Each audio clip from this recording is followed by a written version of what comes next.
Welcome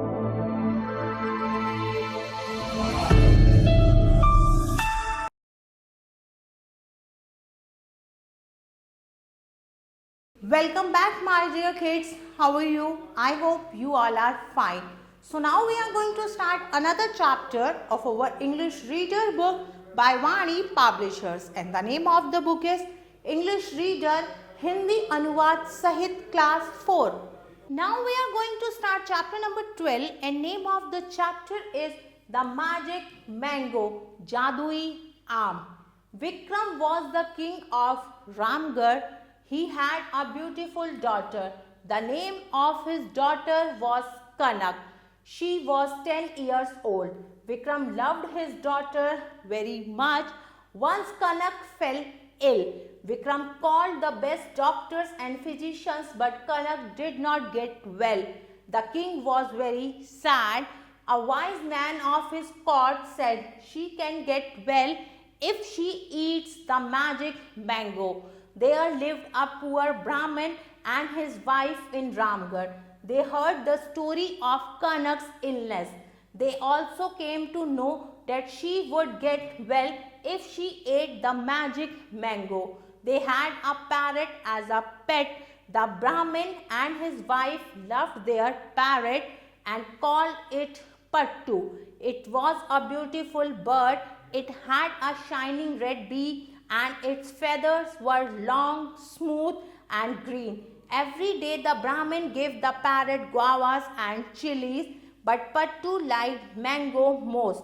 The Brahmin said to Pattu, "King's daughter is ill. She can get well if she eats the magic mango. Do you know where the magic mango is?" Pattu said, "No, I do not know." One summer morning, a flock of parrots flew over the Brahmin's hut. The parrots were chattering merrily. "We know where the sweetest mangoes are. We know where the magic mango tree is." Pattu looked up. "What? A magic mango tree?" "Yes, a magic mango tree. It is there across the river Yamuna."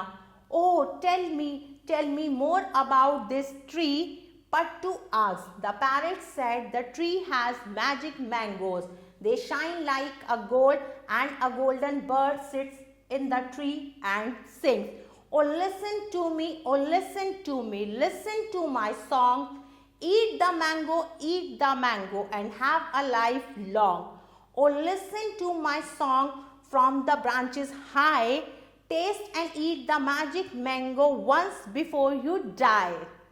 Pattu begged, "Oh, I love mangoes. Take me to the magic tree." They flew together to the magic tree.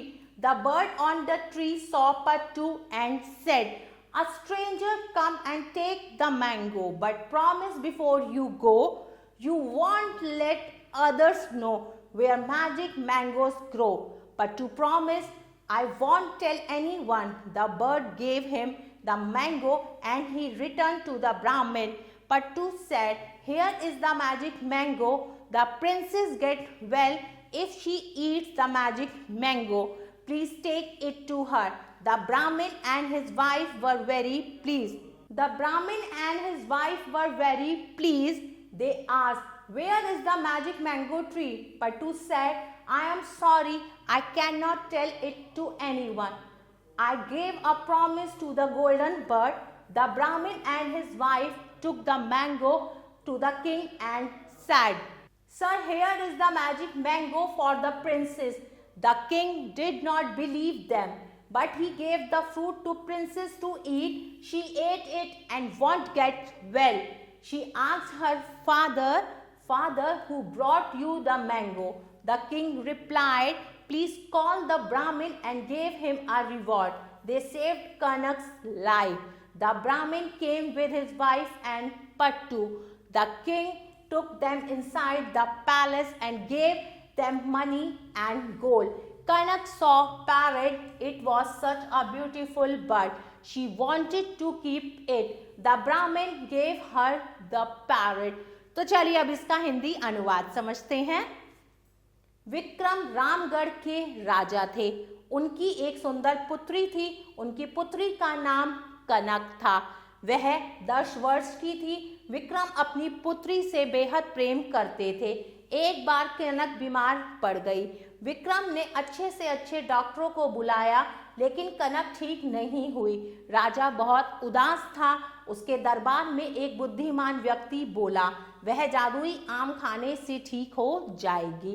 Ramgarh में एक गरीब ब्राह्मण और उसकी पत्नी रहते थे। उन्होंने कनक की बीमारी की कहानी सुनी। उन्हें पता लगा कि वह ठीक हो जाएगी अगर वह जादुई आम खा लेगी। उनके पास एक पालतू तोता था। ब्राह्मण और उसकी पत्नी उस तोते को बहुत प्यार करते थे और उसे पट्टू कहते थे। वह एक सुंदर पक्षी था। उसकी चमकीली लाल चोंच थी और उसके पंख लंबे, मुलायम और हरे थे। प्रतिदिन ब्राह्मण तोते को अमरूद और हरी मिर्च देता था, परंतु पट्टू को आम पसंद थे। ब्राह्मण ने पट्टू से कहा, राजा की पुत्री बीमार है, वह जादुई आम खाने से ठीक हो सकती है। क्या तुम्हें पता है कि जादुई आम कहाँ पर है? पट्टू बोला, नहीं, मुझे नहीं पता। एक गर्मी की सुबह एक तोतों का झुंड ब्राह्मण की झोपड़ी के ऊपर से उड़ रहा था। तोते प्रसन्नता से चहचहा रहे थे। हमें पता है कि मीठे आम कहाँ पर है, हमें पता है जादुई आम का पेड़ कहाँ पर है। पट्टू ने ऊपर देखा। क्या जादुई आम का पेड़? हाँ, जादुई आम का पेड़। वह यमुना नदी के पार है। ओ बताओ, मुझे उस पेड़ के बारे में और बताओ, पट्टू ने पूछा। तोता बोला, पेड़ के पास जादुई आम है, वह सोने की तरह चमकते हैं और एक सुनहरी चिड़िया पेड़ पर बैठकर गाती है। ओ मुझे सुनो, ओ मुझे सुनो, मेरे गाने को सुनो। आम को खाओ, आम को खाओ और लंबी आयु पाओ। ओ मेरे गाने को डाली ऊंची कर सुनो। एक बार मृत्यु से पहले जादुई आम को चक्कर खाओ। पट्टू विनती करते हुए बोला, ओ मुझे आम पसंद है, मुझे जादुई पेड़ के पास ले जाओ। वे एक साथ जादुई पेड़ के पास गए। पेड़ पर बैठी हुई चिड़िया ने पट्टू को देखा और गाने लगी। एक अजनबी आया आम लेने के लिए, लेकिन जाने से पहले 2 वचन दो। तुम नहीं बताओगे अन्य को, उगते हैं कहाँ जादुई आम? पट्टू वचन देते हुए बोला, मैं किसी को नहीं बताऊंगा। चिड़िया ने उसके आम दिया और वह ब्राह्मण के पास लौट आया। पट्टू बोला, ये रहा जादुई आम। राजकुमारी जादुई आम खाकर ठीक हो जाएगी, कृपया इसे उसके पास ले जाएं। ब्राह्मण और उसकी पत्नी बहुत ही प्रसन्न हुए। उन्होंने पूछा, जादुई आम का पेड़ कहाँ पर है? पट्टू बोला, मुझे माफ कर दीजिए, मैं किसी को नहीं बता सकता। मैंने सुनहरी चिड़िया को वचन दिया है। ब्राह्मण और उसकी पत्नी राजा के पास वह आम लेकर गए और बोले, महाराज, यह रहा राजकुमारी के लिए जादुई आम। राजा को उन पर विश्वास नहीं हुआ, लेकिन उसने वह फल राजकुमारी को खाने को दे दिया। वह उसे खाकर एक बार में ठीक हो गई। उसने अपने पिताजी से पूछा, पिताजी, यह आम कौन लेकर आया है? राजा ने उत्तर दिया, कृपया ब्राह्मण को बुलाकर पुरस्कार दीजिए, उन्होंने कनक के जीवन की रक्षा की है। ब्राह्मण अपनी पत्नी और पट्टू के साथ वहां पर आया। राजा उन्हें महल के अंदर ले गए और उन्हें पैसे और सोना दिया। कनक ने तोते को देखा।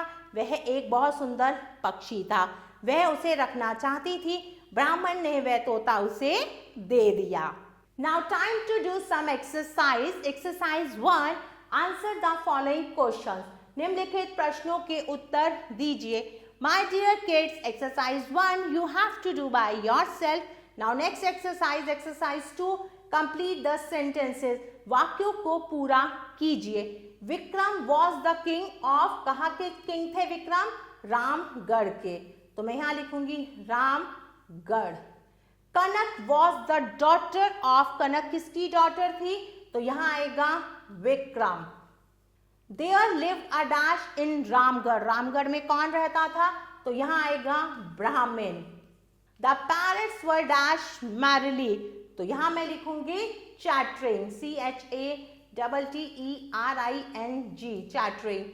Now next exercise, exercise 3. Write T for true and F for false. Kanak did not get well. ये गलत बात है, मैं यहाँ पर F लिखूंगी. Kanak was very beautiful. ये बात भी बिल्कुल सही है, मैं यहाँ पर भी T लिखूंगी. Pattu was the dog of Brahmin. No, this is false. Pattu एक parrot था. The tree had magic mangoes. ये बात भी बिल्कुल सही है, मैं यहाँ पर भी T लिखूंगी. Dear kids, I hope you like this video. Stay tuned for next video. Till then, take care. Bye bye.